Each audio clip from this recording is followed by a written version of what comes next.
for more on this very live situation, we're joined by Jacinta Carroll from the Australian Strategic Policy Institute from Canberra. Jacinta, thanks for your time this morning.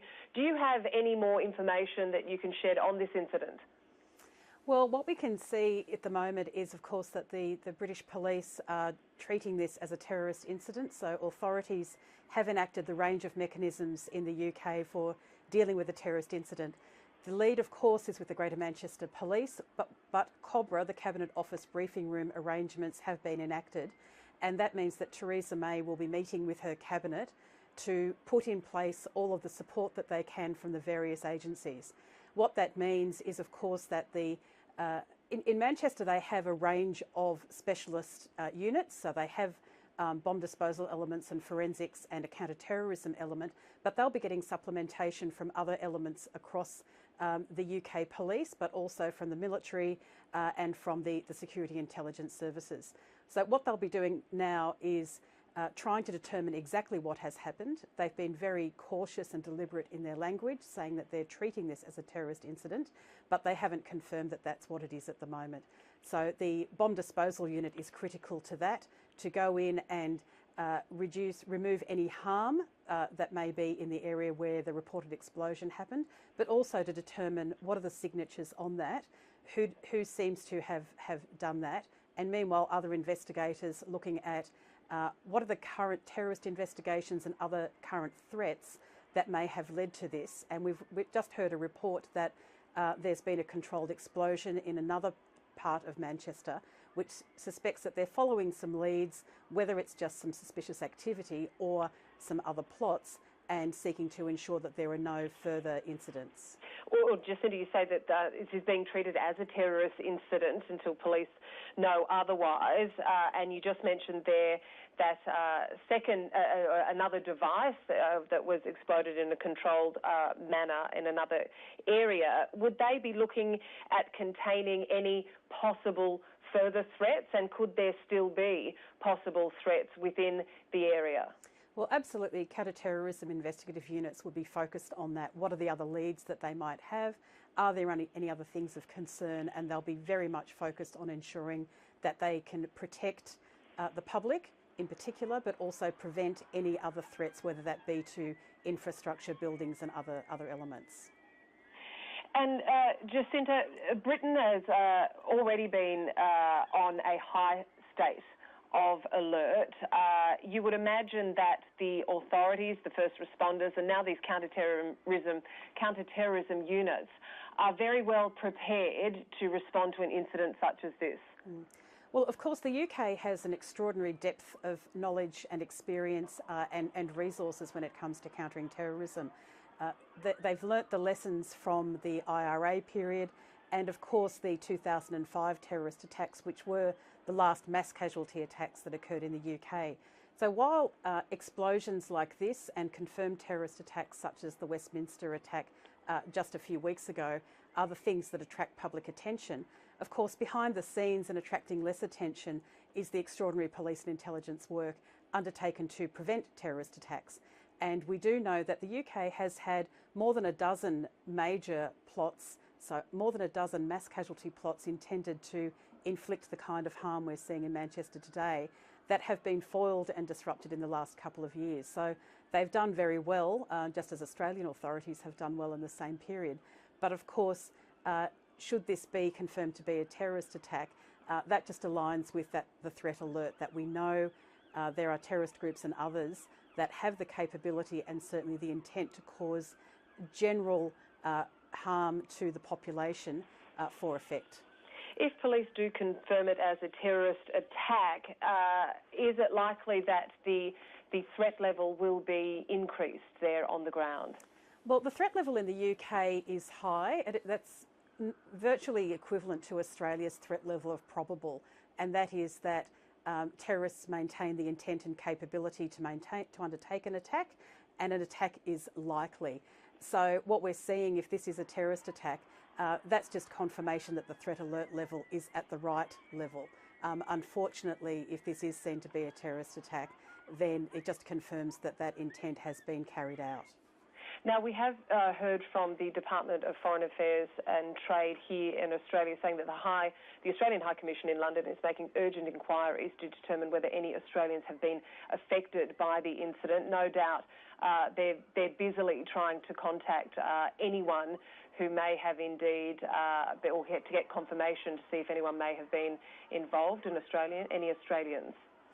Yes, and look, the High Commission is very well practiced at doing that and, of course, has a very good relationship with British authorities. So they'll be urgently trying to find out, particularly if there are any Australian travellers. They're the ones who would most likely be known to the High Commission, and also if permanent residents have registered their address and their contact details with the High Commission.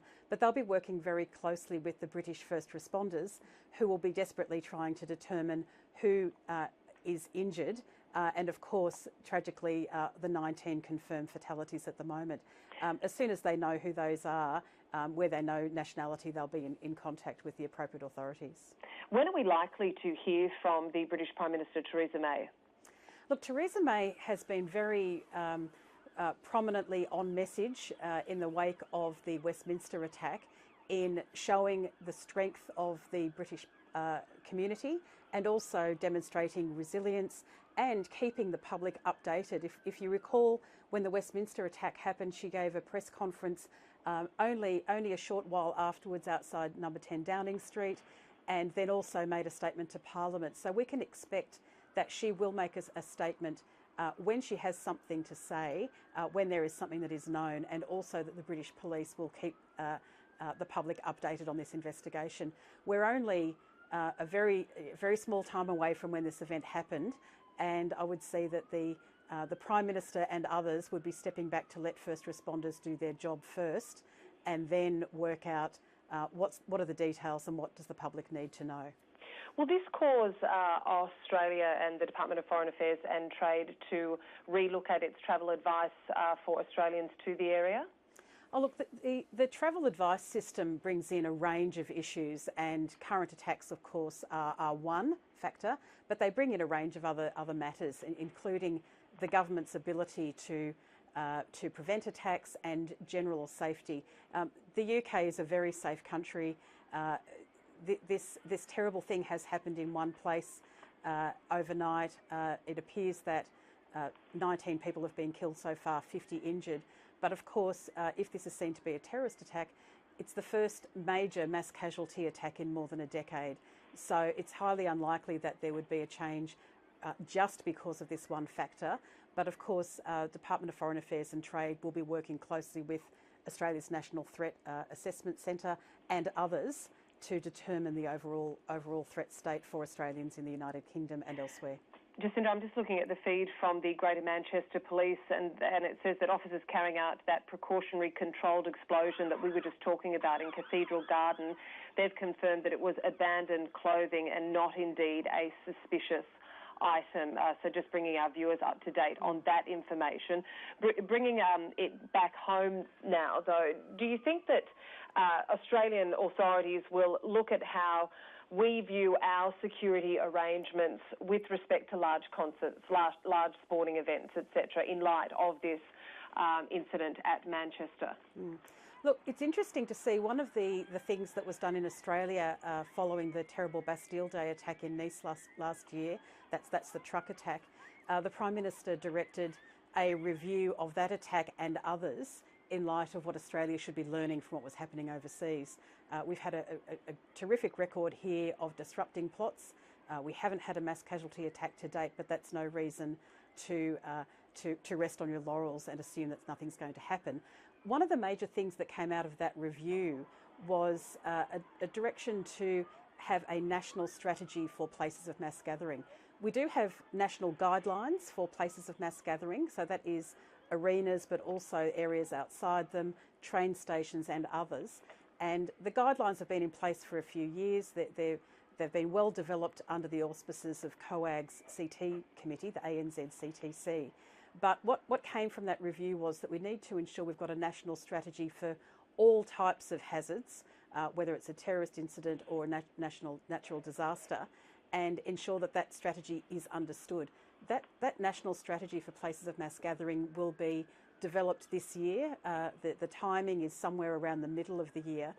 And very importantly, I think that this just shows happening, an incident like this happening at an arena, at a pop concert in Manchester, sends home the message that it's not up to governments alone to put in place the protections that are needed where people are going about their daily business. So one of the messages here is, of course, to ensure that we're focused on the lessons learned from Manchester in developing our own national strategy on places of mass gathering, but also that we bring in business, venue organisers, stadium owners and infrastructure owners to be part of that response. So would you say that here in Australia, with respect to the national strategy, that businesses, stadium owners and other stakeholders that are non-government are doing enough to contribute to this national strategy? Yeah, look, businesses that I speak to are very aware of this concern and this threat, but they also talk to a need for ongoing engagement and communication and keeping up to date with developments such as this. So the communication is good, but I would say that it's more effective in the traditional infrastructure areas, airports, trains, electricity providers, than it is in some of the less traditional ones. But look, we know that all of our major arena managers in Australia are very focused on security. They work very, very closely with local police and intelligence agencies. And this national strategy is just an opportunity for everyone to get together and ensure that the lessons that might have been learnt around, for example, the MCG, are also just as well known for arenas in Darwin. So just to ensure that we have the best information being shared. Are you suggesting, Jacinta, though, given that the national strategy is still being drawn up, that some Australians would be vulnerable? Well, there's always a vulnerability. You can't prevent every terrorist attack. You certainly can't prevent every natural disaster. So these types of guidelines and strategies are to ensure that everyone is in the best position that they can to balance that risk. What is the risk that something might happen, and are we doing enough that can be sustained to prevent, firstly, but also in the case of an event, to respond to that effectively. So taking this conversation now back to Manchester and indeed the UK, what sort of changes to security arrangements might you expect we see there in light of this incident? Well, importantly, we'll have to wait to see what the details are that come out about what caused this, what were the contributing factors. Right now, of course, there's a lot of work being done by a bomb disposal unit still on the scene, trying to determine what was the cause and then looking into that device. What they'll take from that, along with a range of other investigative elements underway at the moment, will inform a review of the arrangements that are in place. So what that might mean, for example, is we know that there were security measures at that arena, so personal security screening, the type that we're all used to at sporting venues and airports. But if that device had come in through another way, then there might be a review of the security screening measures around various other elements or other entries of arenas. So we'll wait to see what's happening and what comes out of this investigation first. Jacinta Carroll from the Australian Strategic Policy Institute, always good to talk. Thanks for your time. My pleasure.